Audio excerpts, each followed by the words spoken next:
Good afternoon to everyone. We are extremely delighted and honored to have Mr. Shailesh Haribhakti amongst us. Mr. Shailesh Haribhakti is a career chartered accountant and cost accountant, a certified internal auditor, financial planner, and fraud examiner. His career spans over 4 decades. He is currently the chairman of Shailesh Haribhakti and Associates. Chartered accountants Mr. Haribhakti is at the helm of various prominent companies as a board chairman, audit committee chair, and independent board director as well. He is currently the non-executive chairman of L&T Finance Holdings Limited, L&T Mutual Funds, Future Lifestyle Fashions, NSDL E-Governance Infrastructure, Blue Star. His other directorships are Torrent Pharmaceuticals, Bennett Coleman and Company Limited, Ambuja Cements, Bajaj Electricals, and many more. Sir is actively involved in MSME verification, diligence and shared services, digital board governance through his initiative GovEva, and then to give wings to equity investing, he has established Mentor Cap. He has also served on advisory boards of Doha Bank and Excellence Enablers Private Limited. Sir is passionate about teaching, writing, and public speaking, and he also participates in a lot of CSR activities. He has been honored with a multitude of awards for governance excellence by companies he's on the board of. His previous associations include SEBI, International Accounting Standard Board, and he has also been the chairperson of Institute of Chartered Accountants of India. Although it's difficult to accommodate the achievements and contributions of Sir in the short duration of 5 minutes, yet that was a brief introduction of Shailesh Sir. Furthermore, it's a request if all the participants can have a healthy discussion among themselves over the chat box provided so that we can have good questions from everyone's end. Now, may I request Shailesh Sir to kindly take the session from here on. Thank you very much, Aishwarya. And it's an absolute delight to be with Simandhar Education and with all of you. I'm particularly fond of the student community because I think you represent the future of India like nothing and nobody else. And I want to wish all of you very safe, healthy, personally hygienic, and completely committed digital future. I think this is the time when all of us will have to re-educate, relearn, look at the world in a different way, look at the challenges, make sure that we are ready to face them, and make sure that we can actually address the needs of what these times are going to bring about as challenges and opportunities for us. So let me take perhaps a core part of my learning, the core part of my experience, and share with you how that core part is getting completely transformed. You know, when you think of data, you always think of it as something static, something that is actually written on a piece of paper, or is printed in a book, or is available to you off your computer screen. But the very nature of data has changed. Small wonder that data is now widely accepted as the new oil. But like oil, data will never flow. Data will stream. So it will continue to get available to you, and it becomes your task as users of data, as people in the ecosystem, as students, as practitioners, as people who want to take some value out of it. We need to figure out how can you dip into this streaming data.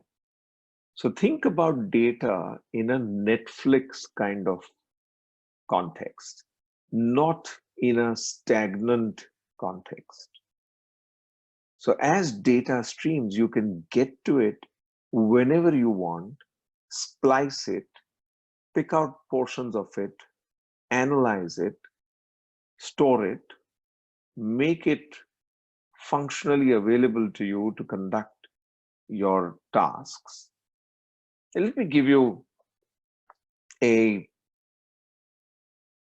example from the decision-making sphere as to how the streaming data can make a world of a difference to the quality of your decision-making. So let's just take a retail enterprise. What does a retail enterprise really consist of? It consists of data which provides on a streaming basis the footfalls that walk into any retail space. It can then look at the way in which that foot which has come into the store actually navigates through the store, which aisles it is going to, where is the eye stopping, what is actually happening, how much time does it take from the eye stopping at a particular product and that person lifting the product off the shelf, putting it into a shopping cart and moving on. And how does the whole route of that person actually create the next thought in the minds of the people in the store as to how to align their aisles to products in a way that for a majority of their customers, they would have an easy sway and swing through the store, have a convenience of shopping, have an experience of feeling that whatever I believe I need is instantly coming in front of me and is in a position to actually place it in the chart, check out very quickly at the checkout counter, make the payment, be sure that that payment will go into a completely fresh data stream, which is generated by your bankers or the people who keep your accounting at the back end, and provide you as a customer with data on what did you shop, from which shop, what product, what price, and how, and you could perhaps record your impression on how you felt as a shopping experience. The shop will be in a position to capture from this data stream valuable inputs about how many customers do what kind of shopping at what points of time in the year, what points of time in the day, and what is the most convenient way in which they would like to create for themselves the experience which will be memorable and which will keep making them come back to the store. Now imagine that all of this data that is created as a stream becomes available, gets into a machine learning, artificial intelligence kind of machine, and is providing you with scenarios on what will happen if you change a particular product's display, the packing in which it is available, the way that it can be picked out easily from the shelf, and all of these convenience-oriented activities.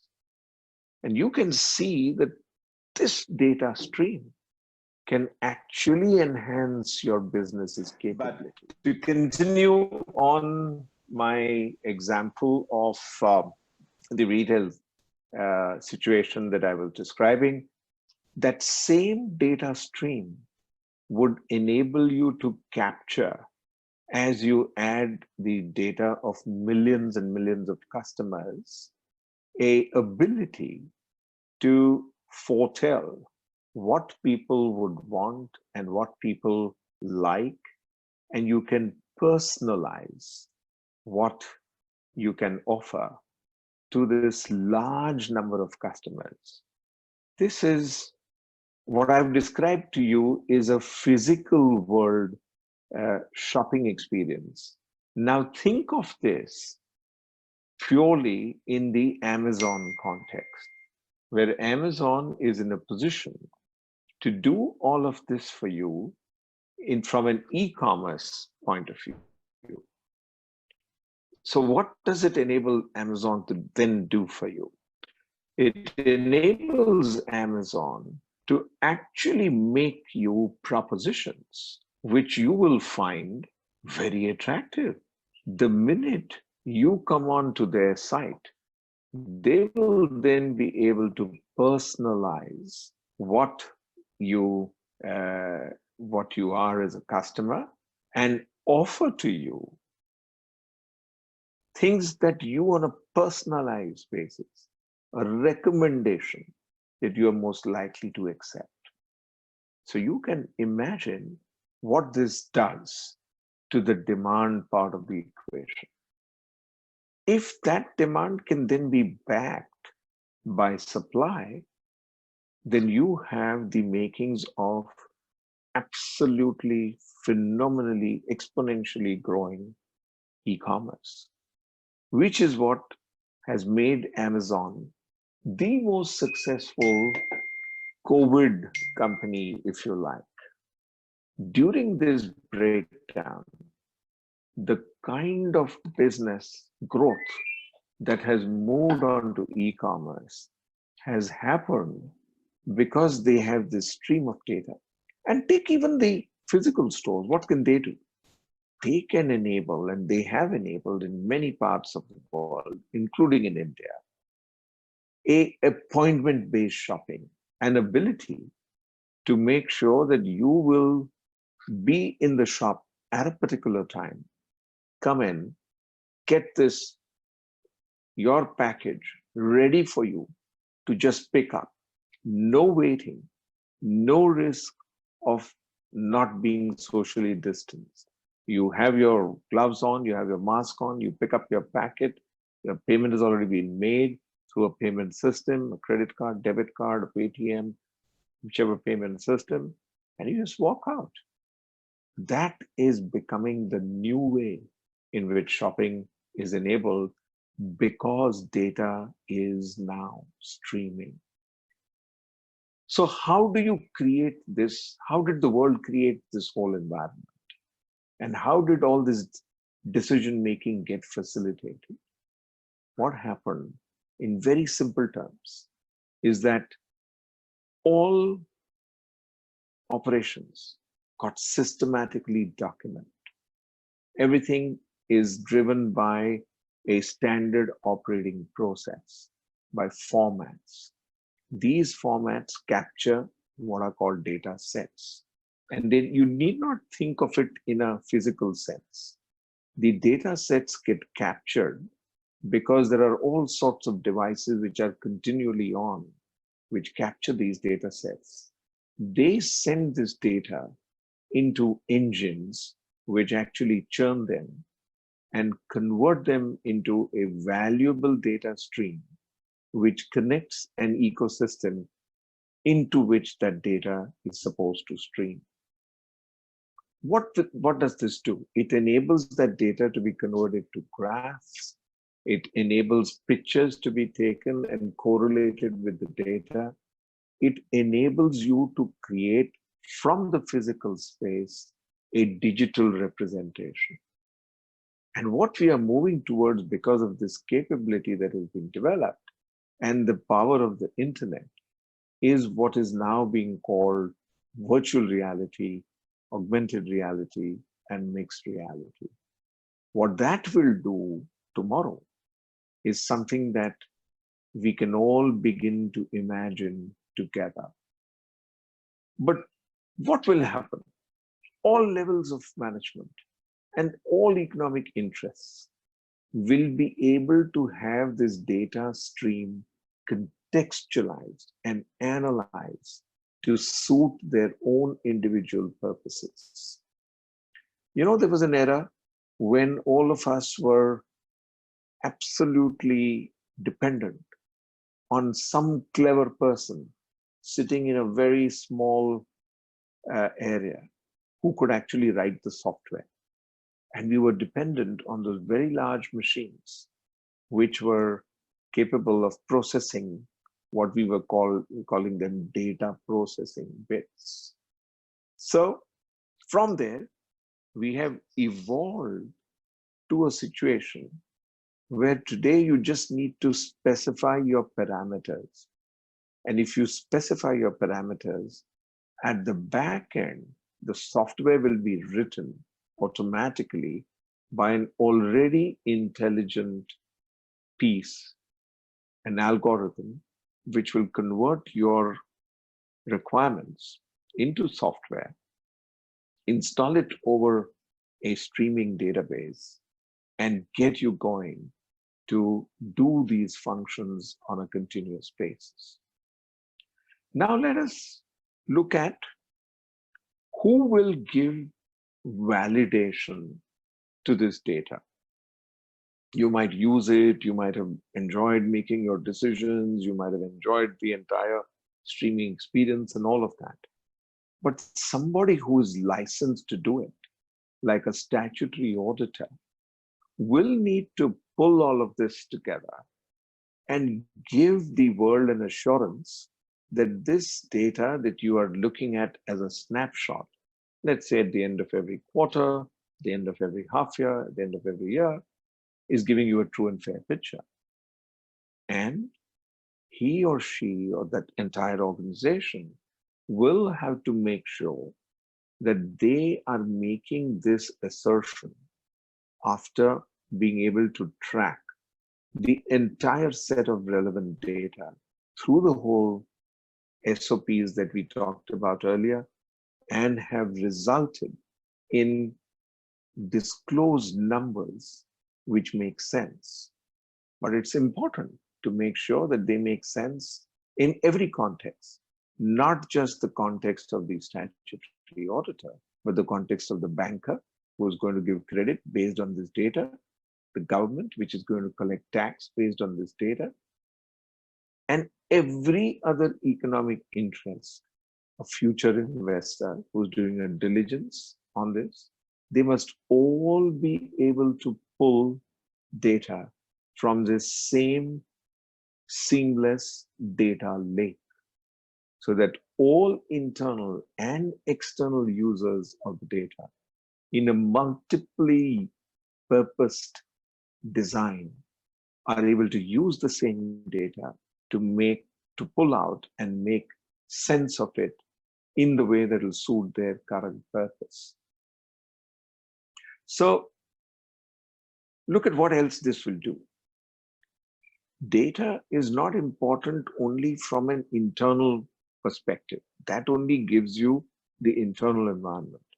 As we saw in the case, as we expanded it to the Amazon context or the e-commerce context, we saw that unless external and internal data can be brought together, can be made to work together, a seamless handshake happens, you would not be able to make total sense. You would not be able to trace the origin. You would not be able to trace where the outcome came from and how it got built up. And that is why it becomes important to make sure that this handshake between the internal environment in a company and the external environment in the whole ecosystem connect with each other, make sure that they work in a seamless way. Let me give you an example of how redundancy will be eliminated. Take bank reconciliations. Bank reconciliations are a 50% waste of all human effort, because you create your own representation of what movements have happened in your bank account. The banker does the same, and then you try and reconcile with each other. That is eliminated when data is streaming, because it's only one flow which is captured by whoever wants to take a look at it. It is through the permissioned infrastructure that has been put on top of it that you get the ability to pull from it and make the sense that you need to make from the data that is streaming past you. Take the example of receivables and payables and confirmations. Exactly the same thing. When it's the same data that is flowing through the entire system and creating a virtuous circle of dependable data, you don't need to do all these processes on a redundant basis. You do them once, and the data flows through the permissioned pipe in a manner that it can put down the rules of who is permitted to use it, to what extent. There are rules in a separate receptacle which will analyze it, bring it to the purpose-driven need of individuals who are all working on the same data, and enable and empower all of them to take their decisions. Bank reconciliations and receivable and payment confirmations will become so facile as to ultimately lead to redundancy. Counterparty accounting, customer, supplier, employee, entity, government, taxpayer, all of this will happen within a blockchain. And this blockchain will enable the data to pass through in a way that is enabled and controlled by standard setters who have laid down the rules which are embedded into the blockchain, so that you don't have to worry about whether you are in compliance with accounting standards. You don't have to worry whether you are in compliance with your SOPs. You don't have to worry that you are making more payment for the same product bought from the same supplier at the same time. All of this will be automatically taken care of because the whole system is built around these capabilities. The technology will enable this data to then flow. Today's struggle to take into account artificial constructs such as quarter and year ends will disappear. You can virtually have every day a knowledge of what is your cash position, what is your profit position, and what is your asset position. So imagine that a company as large as, let's say, Reliance Industries can finish its accounting of 31st March on 1st April, declare the results, and get on with life. That is what this kind of technology will enable. This will completely give an open space and an open run to professionals, as all of you will be, to take the right kind of advantage from this continuous flow. Daily updation. All you will need is permissions to view the data, because you are part of the ecosystem which deserves to have that permission. Privacy laws and permission views of data will become the big infrastructure creation.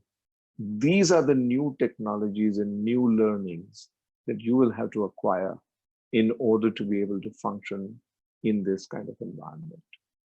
So the same stream of data will create the management accounts, which require results to be analyzed by product, by region, by process, by person, or by business unit.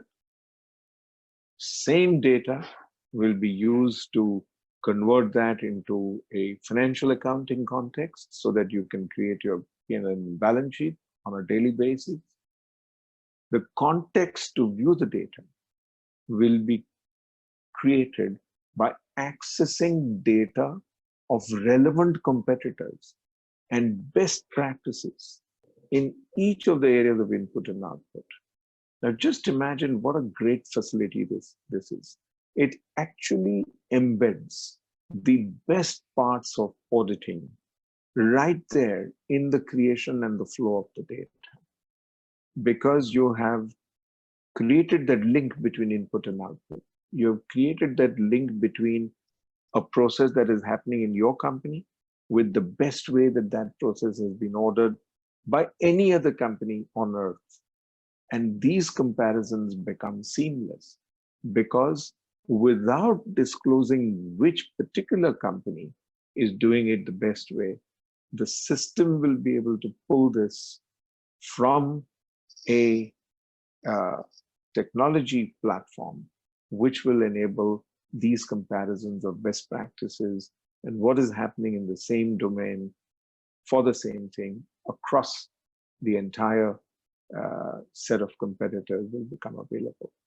So naturally, the faith and confidence in data will be of a high order, and the time and effort which is required to do processes on the data will reduce very significantly.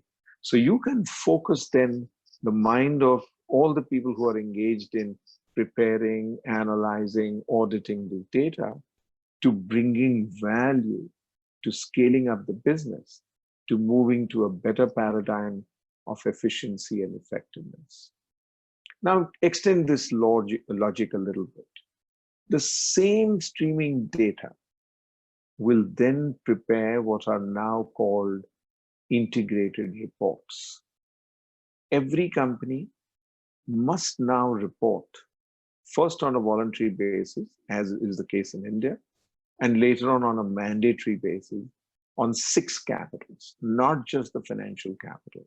Financial capital, of course, very important, and we spent the whole time so far on that. But you need to talk about your environmental capital, your physical capital, your relationship capital, your human capital, and your brand capital. Now, to bring all of these capitals together and present a view that will enable the reader to make a call on how this company will be tomorrow, not on what has happened in the past, you will have the same data stream which flows into this integrated report, creates the integrated report, reports on the 6 capitals, and completely, in an evolutionary manner, make sure that your data and your financial reporting, everything is integrated. There will be no need for the reconciliation that we are doing today between financial accounting, management accounting, integrated reporting. All of that will be served by the same data stream, which has been constrained through AI, through ML, through this continuous processing, this continuing evaluation against best practices. And therefore, the interests of every person in the ecosystem will be taken care of. As artificial intelligence, deep learning, analytics, and blockchain ideas get deployed, the value, purity, and utility of the data will exponentially rise. Trust will be created in the system to make sure that this reliable data can be used for multiple purposes in an orderly manner without redundancy. And what this will do is truly turn data to oil, which will energize commerce, scale it up, make it more productive, make it more efficient. And it will carry this whole process not just into the commercial sphere, but to any human endeavor. So whether you're doing a not-for-profit activity, or you're running a government, or you're running a city, you're running a hospital, you will need to depend on the same multiple technologies and the platform that has been created to turn that energy which comes out of well-analyzed, dependable, audited, continuously flowing data, so that you're not catching up with the past. You're continuously on the ball in real time. All of this will happen in real time. Auditing also will happen in real time. All data which is uploaded onto public registries, let us say data about who's on your board, who changed board membership, who's your auditor, how often did you change your auditor, all of that data, which cases did you file, who won, whether you filed them, somebody else filed them, all of this is available today on public databases. And just imagine that all of this can also be captured at an entity level. And you then get enabled to be sure what is it that can be determined about every entity in a country based on this automatically retrievable data. And you can see that the entire spigots of credit, of counterparty assessments, of making sure that you can reliably and in a trusted way work with various parts of the ecosystem, all of that will get enabled. So let's summarize this whole situation and let's take a peek into how accounting, auditing, and reporting will be done in 2035, let us say. So here's a possible vision that you can hold in your minds, and then it becomes incumbent upon all of us to work together to make this kind of vision come true.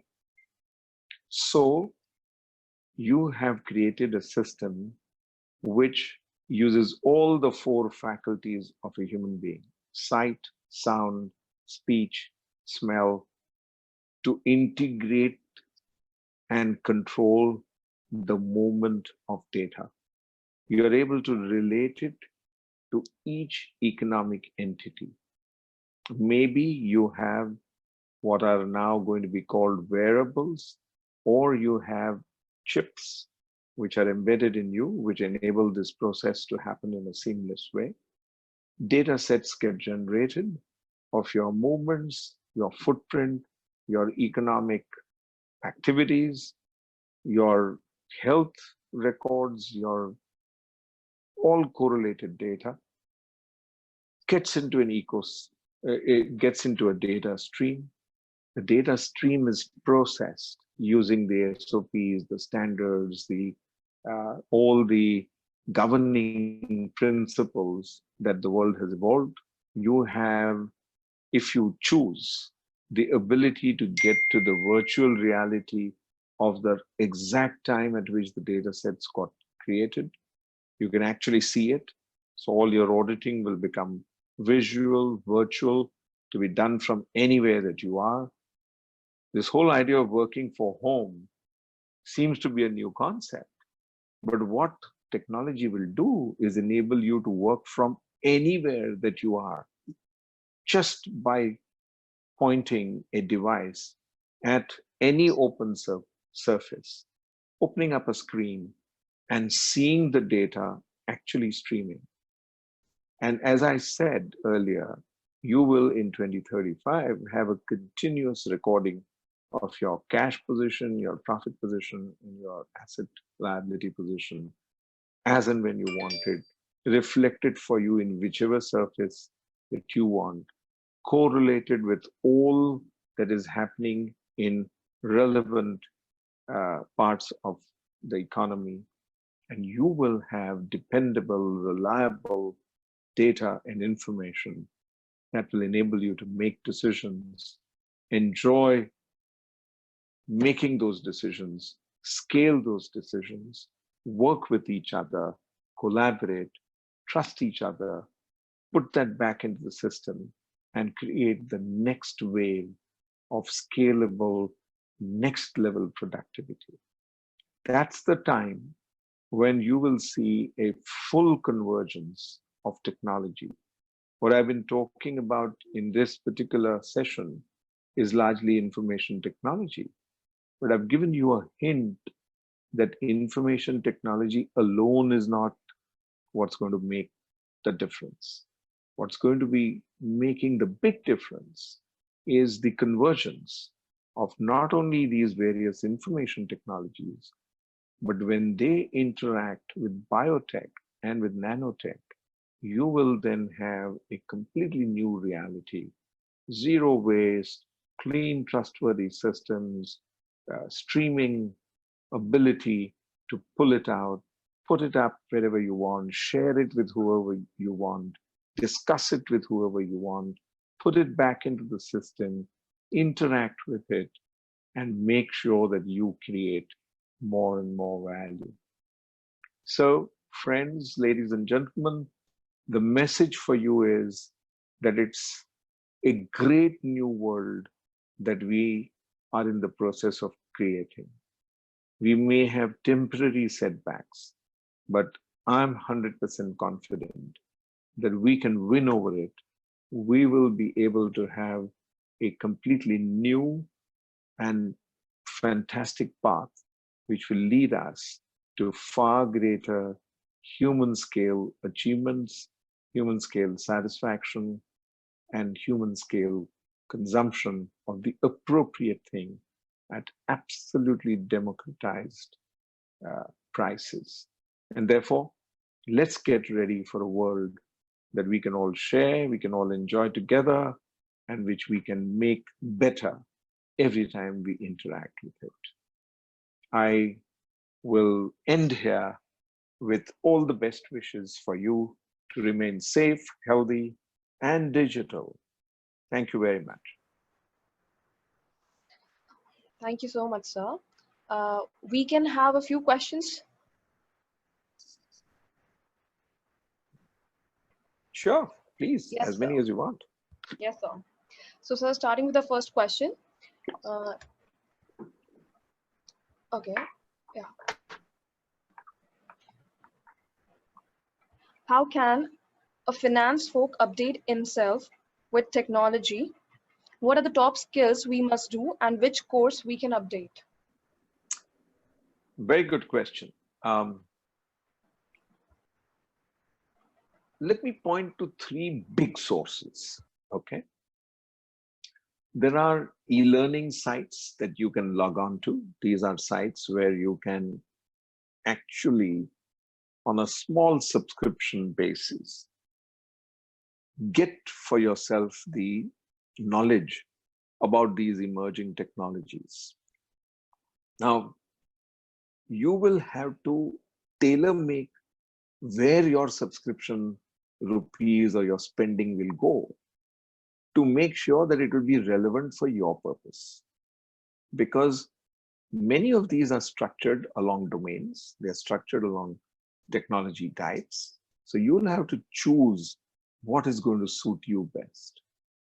Let me share with you what I have done, just as an example, as an illustration of, you might be wondering, where did I pick up all of these ideas and concepts? So I'll give you a full list of things that I would say you should look at the possibility of picking up. So the first is through these subscription sites, which are e-learning sites. The second is through classroom interaction with your friends, with books that you exchange, with material that you exchange, with the ideas that you exchange. More importantly, the ideas that you exchange. And thirdly, the source is from distilled interactions that you can put yourself in the place of, in the place, in the path of, so that you are there when those interactions are happening. So these are the three broad ways in which you can capture this knowledge. But let me share with you what I was advised to do by my mentors, teachers. So the first advice I got is that you should be reading every week for at least 5 years The Economist, which comes out from London. Now, you may not have a direct access to it, but your library might have it. Or you might be able to have a friend who has a subscription to The Economist, and you should make it your business to get hold of it. So that's what I did. 5 years, every week, Economist. Every day, access to at least one economic paper. For us at that time, the standard was the Economic Times, which was a daily paper which needed to be read, and you need to go into the, and this I'm sharing with you what I did, the editorial pages. Often what is omitted is the editorial pages. That's where the big nuggets of knowledge and insight actually reside. Month, the Harvard Business Review. The business magazines in India, which have done a great service, all three of them, Business Today, Business India, and Business World, all three of them were great sources of pictorial ways of picking knowledge about what's happening in the system. Then there is the site of what is called Abundance 360. That is a site which talks about all of these new advances in technologies and explains it to you in a series of webinars, videos, and interactions with people who are experts in the field. The other very rich source of knowledge is TEDx, where you get a chance to have distilled ideas being discussed by people who are chosen because of their particularly outstanding experiences and particularly outstanding abilities to go and speak. So if you have access to TEDx, that can completely transform what you're doing. So I would say a mix of all of this, plus your own interactions with your friends, the small debates that you have, the skunk works, the groups that you form, change the quality of conversation there. And you will start seeing that you can pick up so much simply because you are open, you want to share, and you want to learn. That is the spirit that you should carry in order to pick up new knowledge at all times. Thank you, sir. What is triple accounting in blockchain? So it's called triple bottom line accounting. So you are not doing a balance sheet or an accounting only of the financial numbers, but you are also, it is called ESG. So you got to look at whether you are a good steward of the environments. That's called environmental stewardship. Then there is social responsibility. So you need to make sure that from a societal point of view, from your employee point of view, you remember I talked to you about the 6 capitals? A truncated version of it is ESG. G stands for governance. So you can think of it as 2 different vectors addressing the same issue.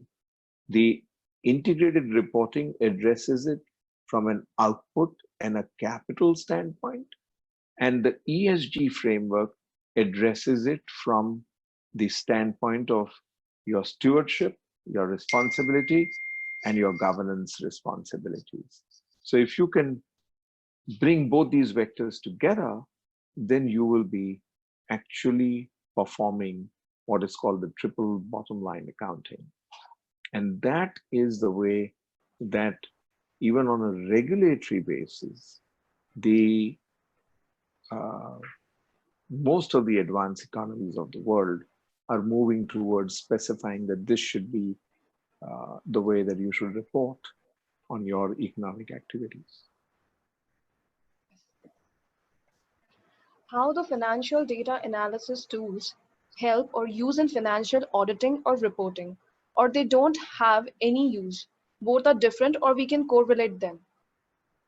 So the tools today are external. So you have to choose them from an inventory of tools. Tomorrow, those tools will get embedded into the data stream, which we talked about.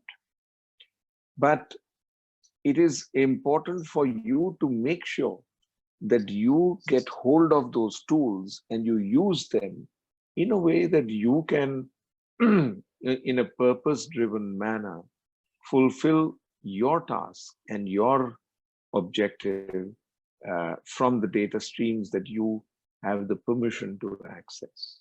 That is going to be the new world of how you will interact with data streams.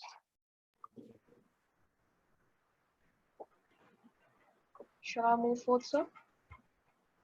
Yep, go ahead. Are there jobs?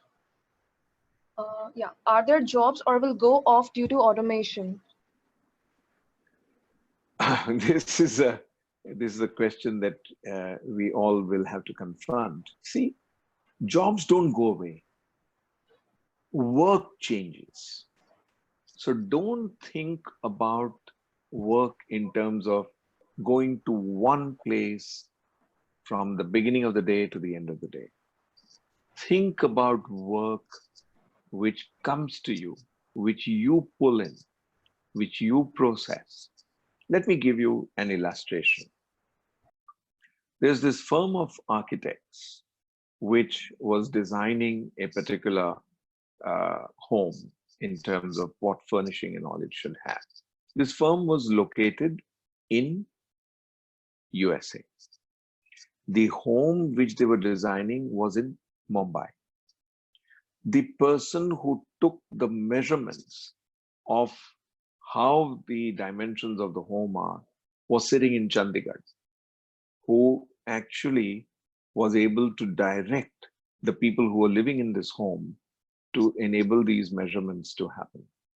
This is a live actual case. I'm not making all this up. This is the exact way in which it happened.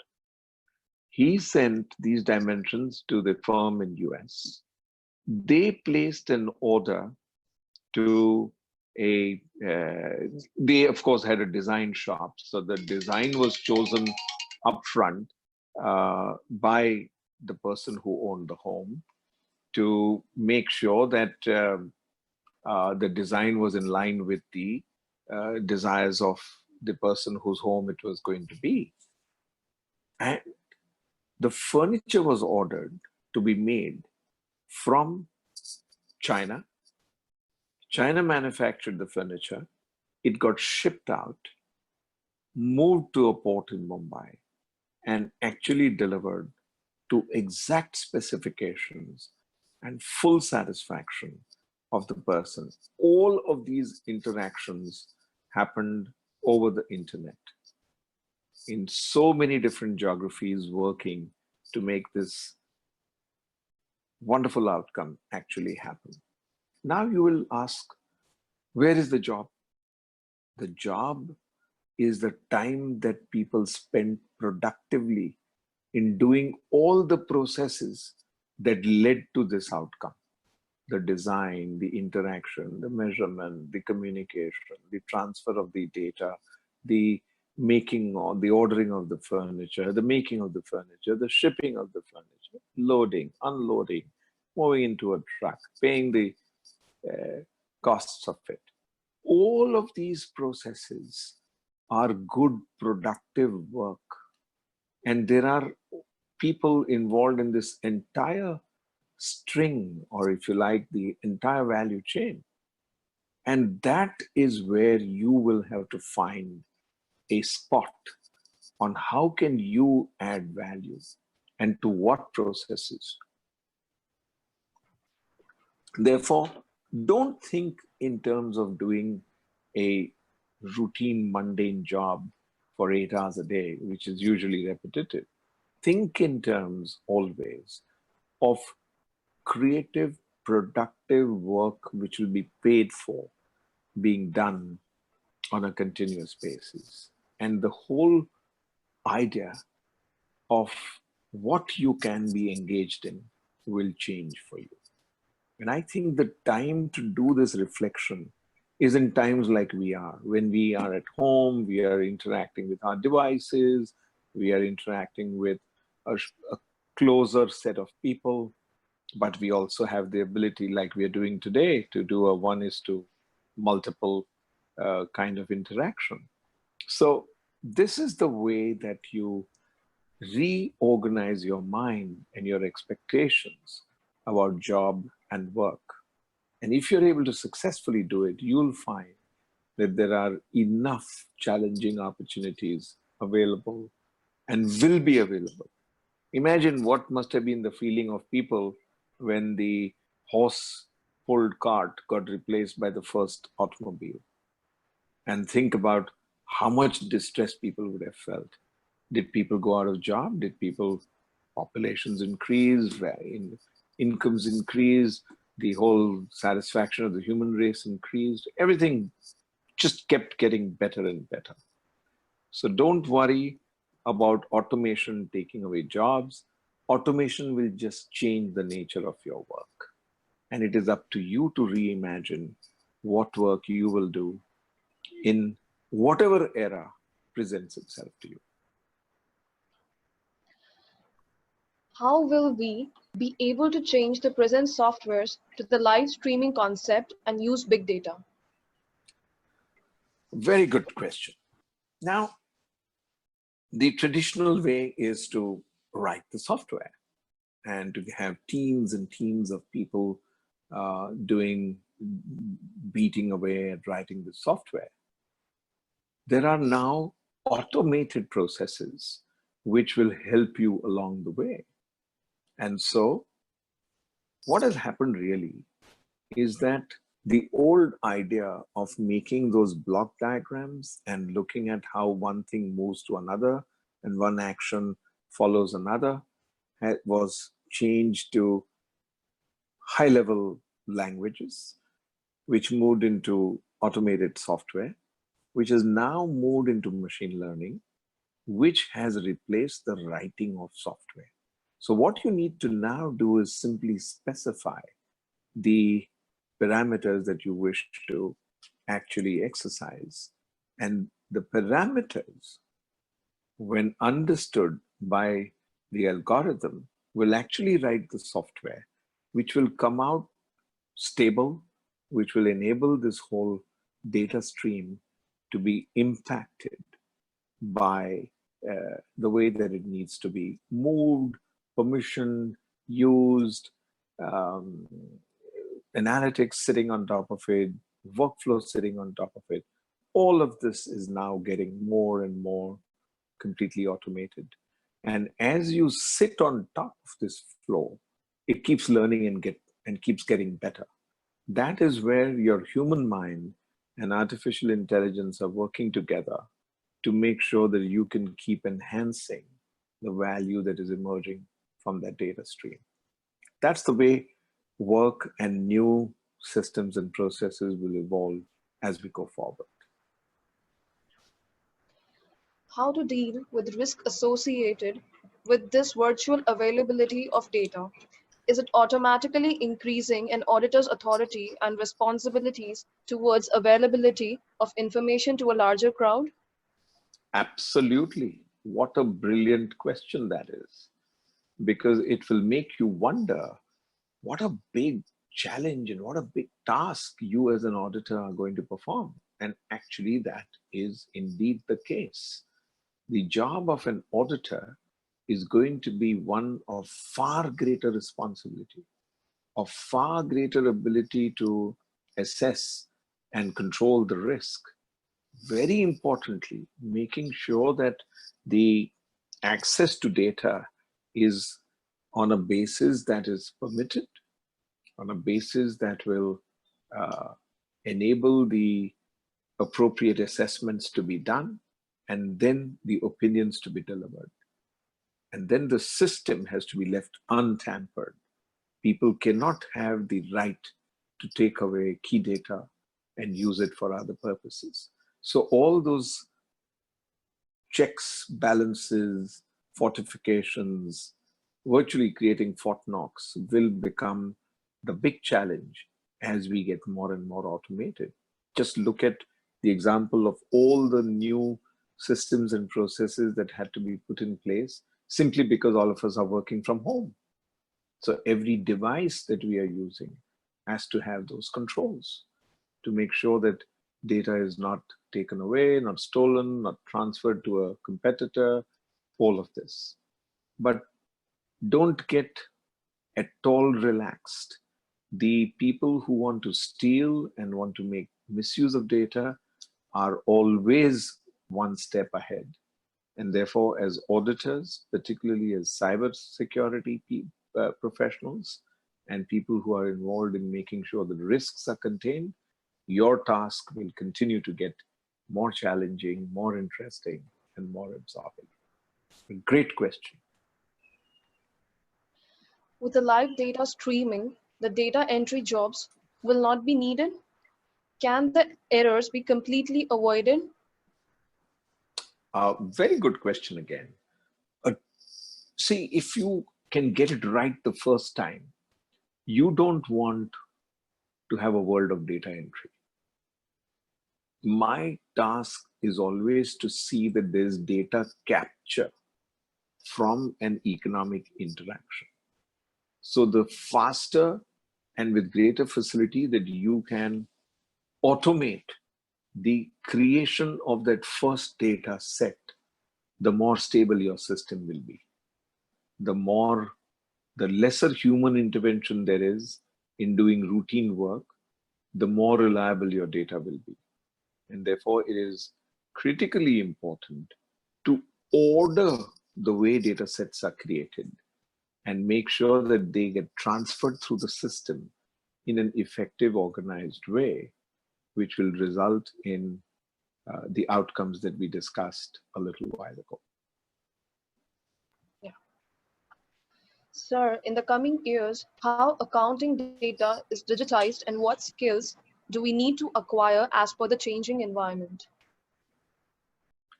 So the new skills you will need to acquire are setting of parameters. So the creativity in making sure that you understand what filters, what parameters you need to set to make sure that data that gets produced after you set those parameters will follow the logic that you wish to be embedded into the system.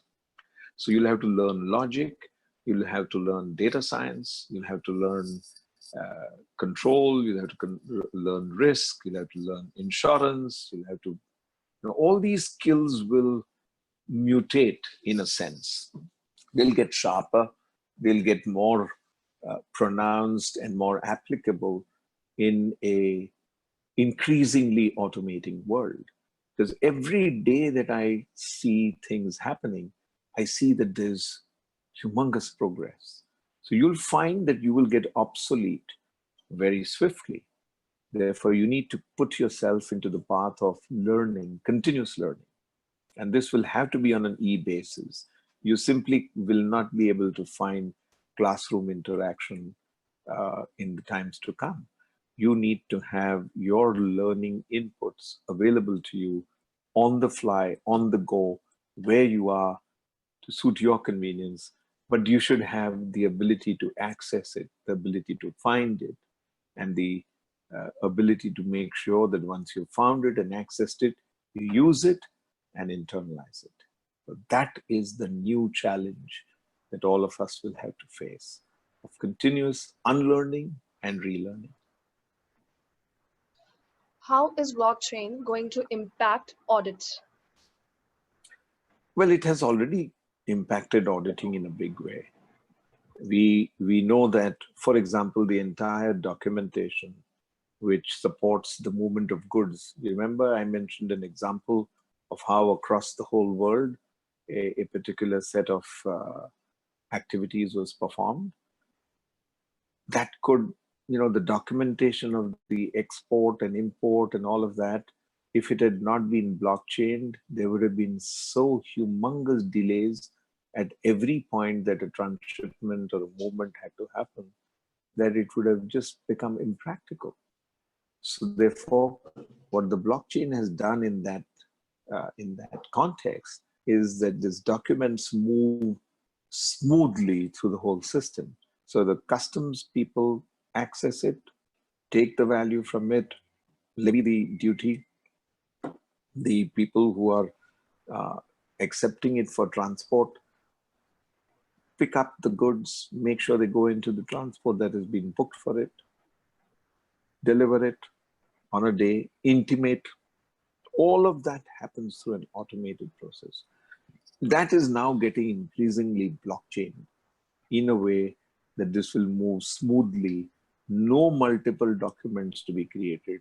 The same document flows along with the goods until the value has been utilized and the consumption happens. Does it mean using artificial intelligence, virtual reality, finding misstatements in financial statement or say auditing will be easier task and need not use professional judgment or his own assessment in the years to come? If so, will this change impact auditing profession indirectly? Wow, what a great question. You know, this is something that I love to answer, and therefore I call it a great question. There will always be need for the judgment, the instinct, the intelligence of the auditor. But what will happen is that you will be able to have what is called a brain-computer interface. So what is artificial intelligence? It is intelligence which is supplemental to your native intelligence. That is why it's called artificial. It's produced outside the human mind, human brain. That's why it's called artificial. There's no other reason why it's called artificial. It's intelligence. What it does, it enables you to recognize something. It enables you to count something. It enables you to reposition something. And it enables you to juggle it in a way that starts making more sense.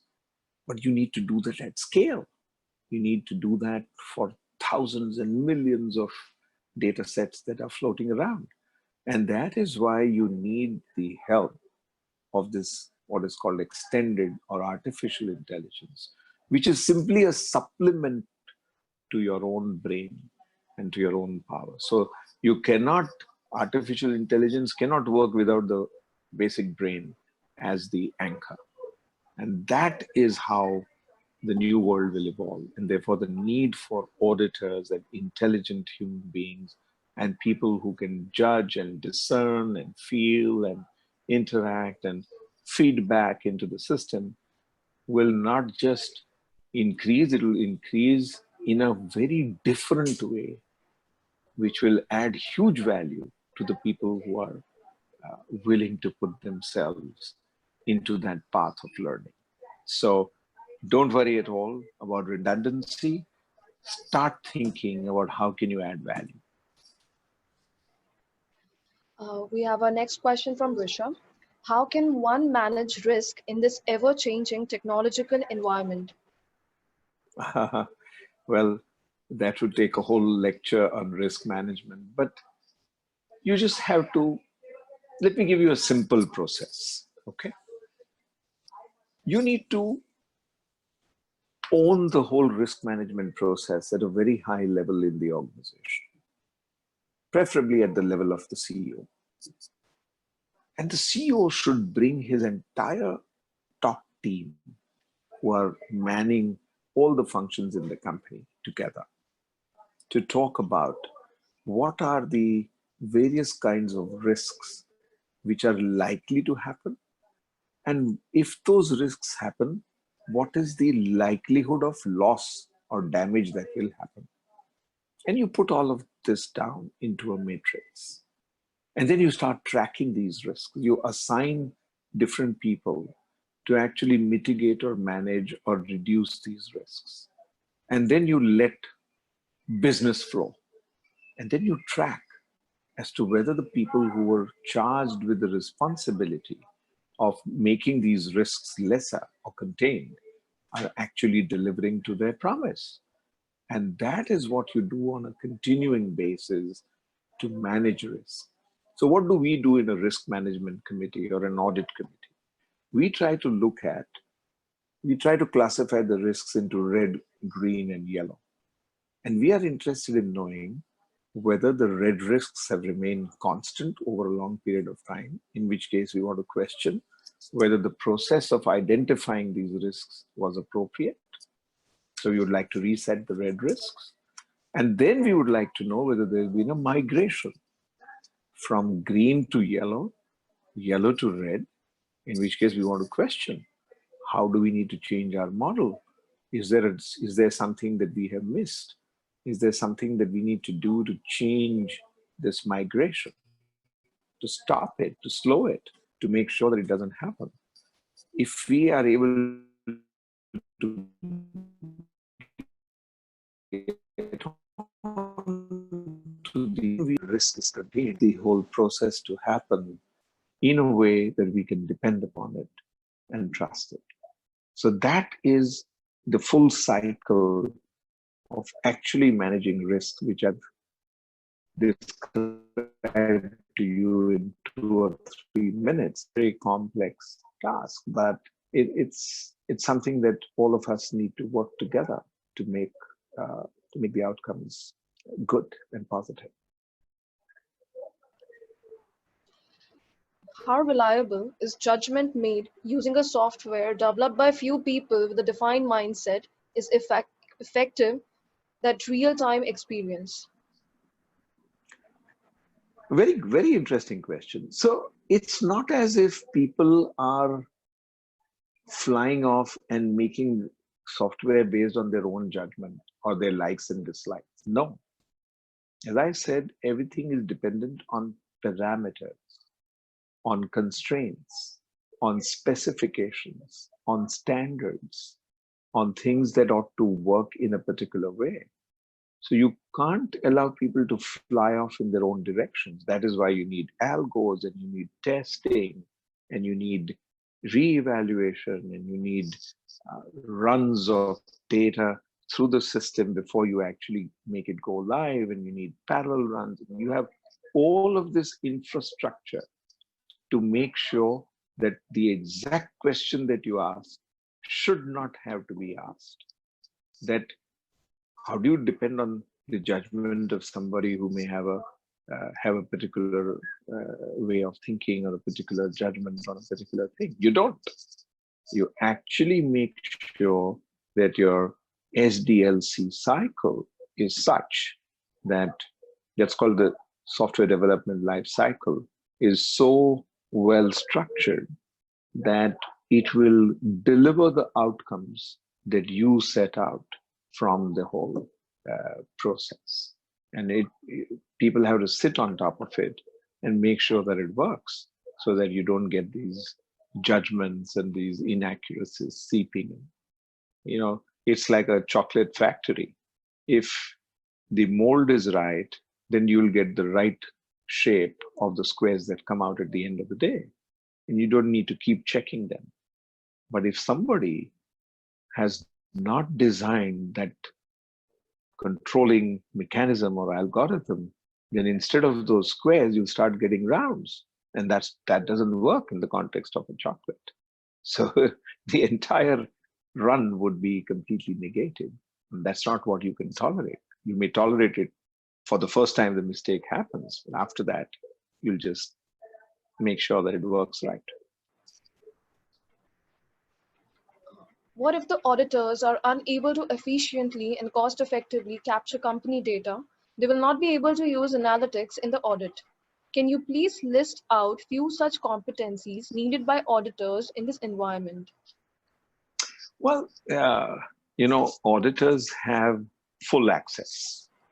The law gives them the right to have the full access. It is an incredible power that auditors have, which needs to be used with discretion, with the proper level of judgment, and with the proper level of responsibility. And auditors tend to develop this within themselves and within the organizations they work for. And that is why there is a system and a process which enables auditors to be able to articulate to management the need and the desirability and really the legal obligation to make sure that data that is required to reach an audit conclusion is always made available. And there are various forums in which the auditor can go to and make sure that where there is a denial of access to the relevant and the appropriate data, the auditor can redress the situation. And all these mechanisms have been set up in our laws and in our regulations and in the practice of governance. And that is why you have all of these things happening on a day-to-day basis. That's why you have boards and you have committees and you have audit committees and risk management committees, and all these forums are set up to make sure that the legal requirements of access, of making sure that the appropriate care is taken of the data, no misuse is done. All of these are governed by laws and regulations. So it's not a free for all. There's a whole lot of maturity, judgment, learning, experience which goes into making a good auditor a good auditor. How can one do stock verification now? Are we doing online stock verification? Absolutely. You will see drones being used for stock verification. You'll see moving platforms performing verifications. You will see continuous camera feeds. You will see a whole lot of technology, barcoding, biometrics, all of that goes into a proper stock count. It has become a phenomenal science. And there are various kinds of inventory. There are inventories of material which are very volatile, which are difficult to handle, which should be handled in a particular way, safety considerations, all of this come into the taking of stock. And the more it is done on a continuous basis and more that stable systems are in place, the better it will be. But let me give you a very interesting counterpoint. The whole idea of manufacturing is switching to two concepts. All manufacturing today, or a large part of the manufacturing today, is subtractive manufacturing. So you take different materials, you bang them, you shape them, you tone them, you cut them, all the waste gets left behind, and then you make a part that you want. And then that part sits somewhere until it has to be used. Now think of augmented manufacturing or additive manufacturing, where different materials can be shaped into that same part at the location where it is required. So you never need to keep it in inventory. The world can actually do with a few $1 trillion of lesser inventory if it fully gears itself to augmented or additive manufacturing. It's one of the biggest new emerging opportunities that the world is beginning to capture. The progress in this field in the last 5 years has been absolutely dramatic.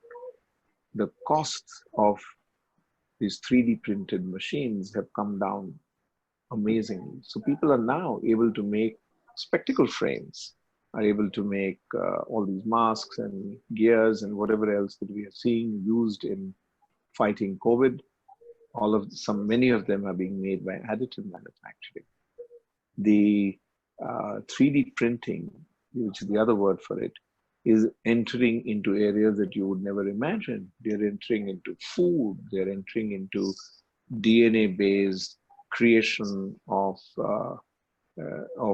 what you might want to call additive food being manufactured and shaped and built. A Japanese sushi chef teaching somebody in Mumbai how to cook a meal. It's now becoming more and more common as the internet enables all of this and as augmented manufacturing becomes more used. So it's an amazing new world of innovation that is taking place in that area.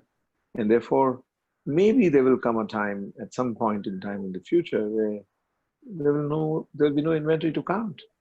It'll all be so structured through the information flow that you can make things on a scale of 1 delivered through additive manufacturing to the personalized requirement of a person right there.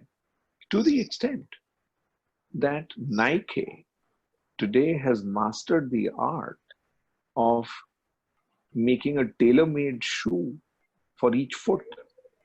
And please remember that 2 feet may not be of exactly the same dimension. So that is the extent to which personalization is happening using all of these converged technologies. So thank you for giving me the lead to talk about these other peripheral areas by asking a perfect question. Given the rapidly increasing automation, don't you believe people would lose creativity and thinking skills considering there will be minimum application of efforts to complete a task?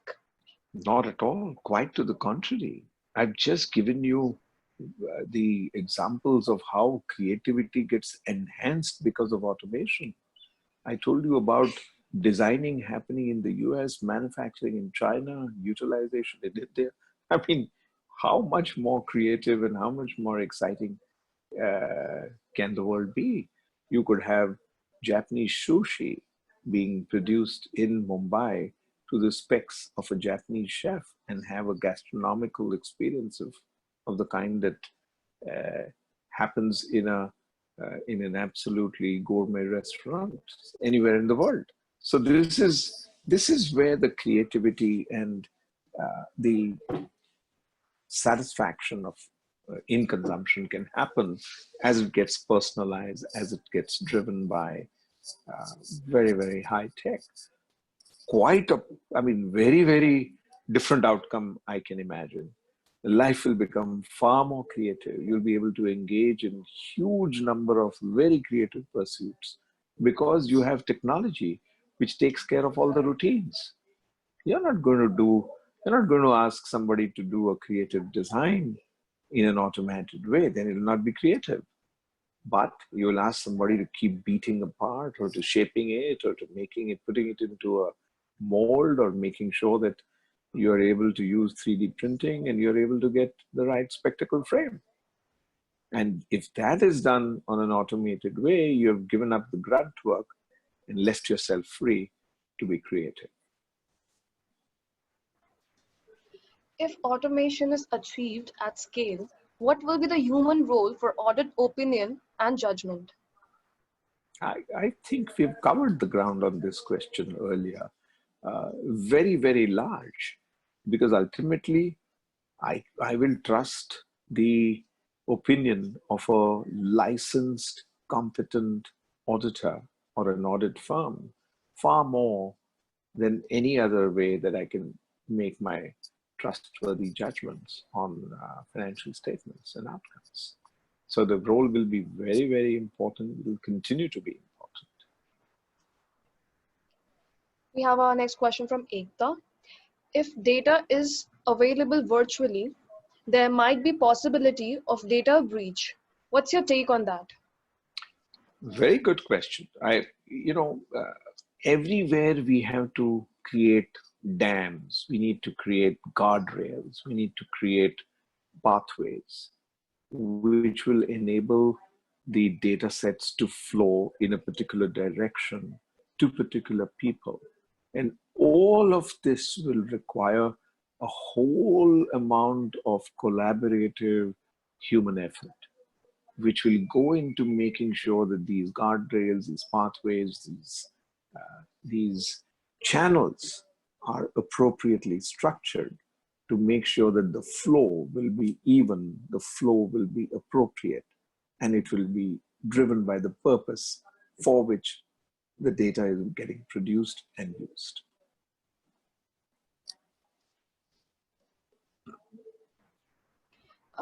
Yes, sir. Yeah. We have our next question from Meeta. She wants to ask, what would you attribute your success to? That's an assumption that people are making, that you are successful. Success is a state of mind. If you feel satisfied at the end of the day that I have delivered something of value to my clients, and if somebody gives me feedback which says, oh, we got this insight from you, or oh, this particular thing that you said 5 years ago keeps resonating with me and therefore, you know, I'm using it even today. To me, that is the parameter by which I judge my success. It's feedback. It is people coming back and saying, yes, we remember what you said a few years ago, and we are still using it. To me, that is success.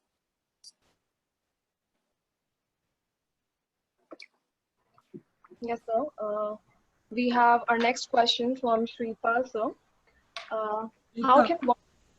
Sorry, Aishwarya, I'll just take it up because that's the last question of the day. Yeah. So, yeah. So, Shailesh sir, I know this is completely off the topic. So, what made Shailesh sir today? I mean, what are the top 5 things Shailesh Haribhakti does? When does he wake up? What are those top 5 things he does to attract the clients? I know there are so many things written in the profile and all. It's just that 2-3 things: the young chartered accountants, the US CPAs, the certified public accountants, the cost accountants would like to know what are those top 5 things Shailesh Haribhakti does on a daily basis. I know that because you replicate that on a daily basis for sure, because success is a continued efforts. So I want to know that top 5 things which have made Shailesh Haribhakti the great auditor and the great person. Well, let me share with you my day. That's the easiest way to answer your question, Shripal. I wake up at around 4 o'clock every morning. That's my usual wake up time. My first hour of the day goes in reading and catching up because I like to get up to date with global news and global feeds that I get on a daily basis, so that my mind is beginning to work. That's the fuel for the mind to keep going. Then I have a 2-hour exercise regime. I have meditation, yoga, stretches, and all of that. And then I go for a walk for an hour. So my me time is 5 to 7 virtually, to make sure that I've taken care of what is required to continue to be a productive person. This is very important. And then I have, during the course of the day, I have highly structured meetings.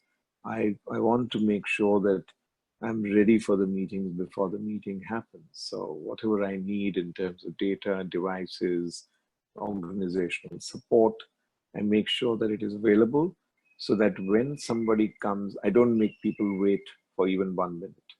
That is an extremely important thing that I would sort of share with all professionals. Don't make the sign of your business visit your customers. You need to be available to your customers at full attention when they are in front of you. And for me, that is very critical. I don't make people wait. I don't like to wait for people. I like to be on time everywhere, and I like to deliver my output on time. And then there's a whole lot of prayer, a whole lot of interaction with family, a whole lot of reading, a whole lot of learning, which makes you if you like, a productive human being and a productive professional. And it's hard work. So I think if there's one thing that I must share with all of you, common thread, is that you need to work hard, and you need to work every day on preserving, maintaining, and enhancing your ability to deliver value. That is my day. That's my life. And I'm very happy, Shripal, that you provoked me to share it. So, Shailesh sir, we have one question like, there are so many young people who want to start something on their own, like they're entrepreneurs, they're these practicing chartered accountants. Everyone want to go on a job and all, but I see a lot of my students also want to open up something on their own, whether it be even a small dhaba also. I still Very think good. I would encourage that every minute of the day. That is the right thing that we should encourage. From the day that I used to teach at IIM Ahmedabad, I used to tell all my students that I would like to see all of you as great businessmen, as entrepreneurs, as somebody who has created something, not somebody who just simply vanishes into a job situation. So I continue to feel that way even today after, I don't know, years, 40 years, 30 years. It's the lifeblood of India, continue to be. So, do you think, sir, like, is there a risk among the professionals? They feel that there is a fear among them. Say, I have a lot of students who are 35, 34 years of age, and they're finance managers and all, and they want to leave their job and they want to go back to something which they want to always do. Is there that risk? How do we address those risks? I know these questions are very much personality development related, but these are some of the things which keeps coming up when I take these trainings and all, because some of them really want to do that, but they feel that fear among them to leave a job and come back to that, because I've seen how Haribhakti and Co have taken up to a very high scale. So when you were young, when you started the firm, what are those things which made you going and all, and how do we kind of align to that?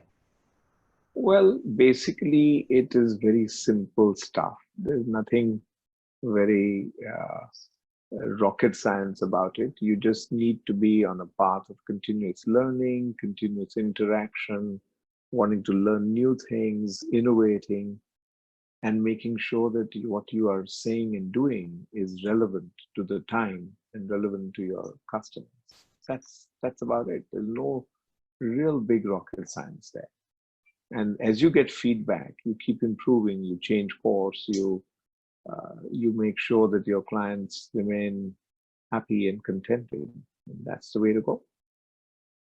Thank you so much, Shailesh sir. Thank you. It was an absolute delight and honor. And actually, I am so happy to attend this session. Data streaming is something I have done a couple of sessions on blockchain and all, and this is completely new concept which have come to us. And I hope that we inbuild some of the technology related courses also in our curriculum and in our training, so that our students get upgraded with all this latest stuff which are happening up, and they kind of get updated with all the things on a consistent manner.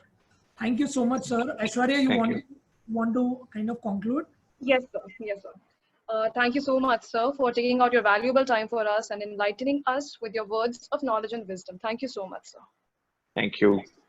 Thank you. Bye-bye. Have a great time. Have a great Bye-bye. day, sir.